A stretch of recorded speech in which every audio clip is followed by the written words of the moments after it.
Parlam de Virginia Torrecilla. És mallorquina, exjugadora del Collerense, que ara triomfa amb el Barça. Per segon any consecutiu ha guanyat Lliga i Copa. Es fa estimar, la veritat és que sí, dins i fora del terreny de joc. Entre tanta gent, sembla una més, però no és. Virginia Torrecilla descansa aquests dies a Mallorca després de tancar una temporada per emmarcar el Futbol Club Barcelona. Les blaugranes, amb la mallorquina comandant al centre del camp, s'han proclamat per segon any consecutiu campiones de Lliga y de la Copa de la Reina. Ha sido un año increíblemente muy bueno. Hemos vuelto a ganar Liga y Copa, hemos hecho doblete de nuevo. Estamos haciendo historia, es algo que es bueno para el fútbol femenino, sobre todo para el fútbol español, ¿no? Jugar a primera divisió, fer-ho amb el Barça, conquerir lligues, copes, pot semblar difícil preservar la humilitat. Virginia ho té clar, qui perd els orígens perd la identitat.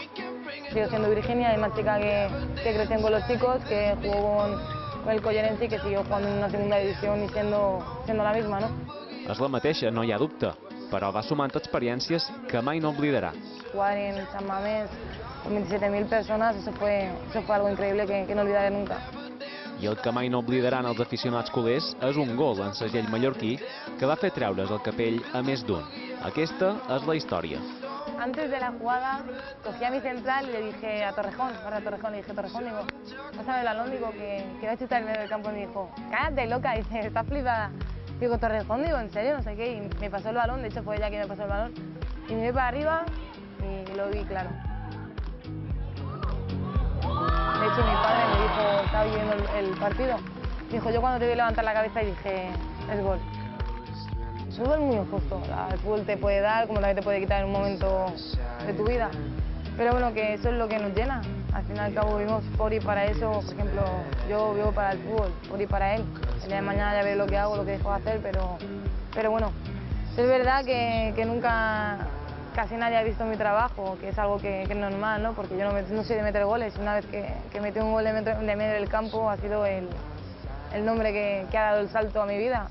Una vida que vol seguir lligada al conjunt català i a l'elit del futbol femení. Tengo ofertas de fuera, es verdad, pero yo sigo un año más en el Barça, es un año que quiero seguir jugando, es año de Mundial y quiero estar al 100% para, aparte de poder estar con mi equipo, para estar con la selección, que es algo que me llena, ¿no? Estoy en el mejor club de España. Al fin y al cabo yo creo que no hay un club en el que mejor esté que aquí. Ara Virginia gaudeix d'unes merescudes vacances. Té un mes per endavant. Després toca incorporar-se de nou a la feina. Encara queden molt de somnis per complir. Especialment un. Ganar una Champions con un club.